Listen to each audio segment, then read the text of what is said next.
turn this thing on. Is it recording? Yeah, I can see the little wheels in there turning. We're rolling.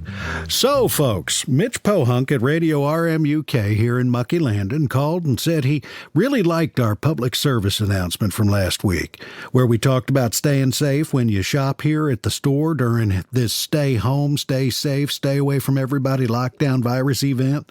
And he wants us to do some more recordings. He came over here from across the street and shoved a few more cassette tapes through the mail slot this morning. Scared the living shit out of me, too. Not every day a guy in a mask shows up at your door and shoves things right through your slot. I almost dropped the baloney butt. Baloney butt? Yeah, it's the tail end of that 10-pound chunk I've been trying to get rid of. It shot past its smell-by date last week and is headed into bury it in the backyard and drive a stake through its heart territory. So I was going to chop it up for Aloysius. Harmon, what are you trying to do? Kill my dog? That baloney is so far past its prime, even Aloysius isn't going to eat it. He's not exactly a discriminating diner. No, I'm not trying to kill him, Virgil. Although that would be a definite side benefit. You know, I just don't get it. Dogs usually love me. I can't understand why your dog hates my guts. He's a smart dog. Mm-hmm. And he's been talking to your ex-girlfriends. Where is he anyway? He's usually laying right up here by the front counter this time of day. Well, he turned tail and ran when he saw me with the baloney. He's either hiding in the back storage area or on the phone trying to get a cheap flight to Acapulco. No doubt. Anyway, we got the tape recorder loaded up and running, and here we are. I'm Virgil Slatter. And I'm Harmon Truesdale. And we run the Muckey Landing Market, Diner, and Hardware Emporium here at the corner of St. John's and Broad in downtown Muckey Landing. Now, Mitch said he's just trying to fill up his airtime because Newt Newberger's got the allergies and can't come into the station to work until this Corona beer quarantine thing is over. And he says we can talk about anything we want to as long as we keep it clean. You know what I was thinking we could do, Virg? I hate to ask. What do you think we should do, Harmon? We can do an advice column. You know, like Dear Abby Landers or that other one, Dear Prune Dance or whatever it is. Dear Prune Dance? Hear me out, Virgil. I got an angle here. You usually do. I keep hoping one of these years you'll hit on a right angle instead of your usual wrong one. But I'm not holding my breath. No. Listen, this is good. Women are always boo-hooing to these advice ladies because either their husbands are cheating on them or they're thinking about stepping out on their husbands. Knowing who's cheating on who might be a good way to find out which of the ladies around here are looking for either a shoulder to cry on or a real good time, if you know what I mean. Either way, that's some pretty useful information right there. Oh, for Harmon, your mind spends so much time in the gutter, I'm surprised Booty Sheets hadn't run over it with the street sweeper by now and hauled it off to the dump where it belongs. All I'm saying, Virg, is Harmon, nobody wants to hear romance advice from us two. We're not qualified. Oh, speak for yourself, Virg.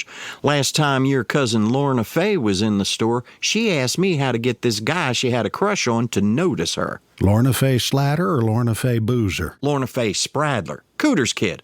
I haven't seen Lorna Fay Boozer since she tried to kill me with a crock pot. You know, you never told me about that. What'd she do, throw it at you? No, she used it to cook up the most god-awful chicken and slippery dumplings I've ever eaten. I swear to God there was a beak in my bowl. Oh, right, I remember that. To this day, I have to lie down anytime somebody mentions chicken feet. That's a definite handicap in this town. All right, Harmon, I hate to ask this, but my curiosity's getting the best of me. What kind of romance advice did you give Lorna Fay about how to get her man? I told her to show up on his doorstep with a six-pack, naked. And that is why we're not going to do advice on the radio. But Virg... End of story. We need to keep this family friendly. Why? Because there's rules about what you can and can't say on the radio. You can't cuss. But Mitch sticks his head in the door about 18 times an hour when Newt Newberger's on the air and calls him a... Stop. Don't do it, Harmon. Mitch told me there's a federal cussing commission that says you can't use swear words on the radio. They use satellites and airwaves to listen in on all the radio stations, and if they hear you cussing, they'll fine you. Well, how do they do that?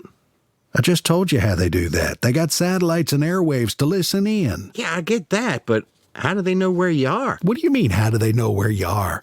Harmon, what is it about satellites and airwaves that you're not getting here? Oh, right, yeah, I forgot about the airwaves. Must be the airwaves that tell them where you are. because the satellites wouldn't be able to see you unless you stood outside and waved at them while you were cussing. And I don't think many radio stations do open-air broadcasting, do they, Virg? I'm not even going to dignify that with an answer, Harmon. Now, getting back to why we're making this recording in the first place. Oh, right. I've given this a little thought in between the stupid questions here, and I'm thinking folks might be interested in learning a little bit about our town history. Oh, yeah. That sounds real exciting. Not. Hey, what do the feds at the Cussing Commission do if they hear you cussing on the radio? Harmon, you have got the attention span of a mosquito at a nudist camp. Well, you just never told me about what they do besides just looking around with satellites to see if they can find you cussing. For Christ's sakes, I told you what they do, Harmon. They fine you. No, I mean after they find you. Is there some sort of punishment? Did they throw you in jail? Wash your mouth out with soap? Make you put a quarter in the swear jar? I give up. Yes, Harmon, you nailed it. They make you put a quarter in the swear jar. You have to pay if you cuss on the radio. It's called a fine. Doesn't sound so fine to me, but whatever. A quarter, huh? That's not much. So today we're going to tell everybody about... I'll bet that's one big-ass swear jar. Harmon, you can't say ass on the radio. Why not? You just did. Harmon, stop it. Just stop running your mouth and let's get on with this. Well, here's a quarter for the big-ass swear jar. Oops, just said it again. Here's another quarter. Harmon, just shut the Whoa, watch it there, Virg. You almost cost us another quarter. All right, that's it. I'm turning this thing off. Harmon, what the fuck? If you enjoyed this bonus episode of Muckey Landing, a sort of a podcast, head on over to Apple Podcasts and leave us a rating or a review.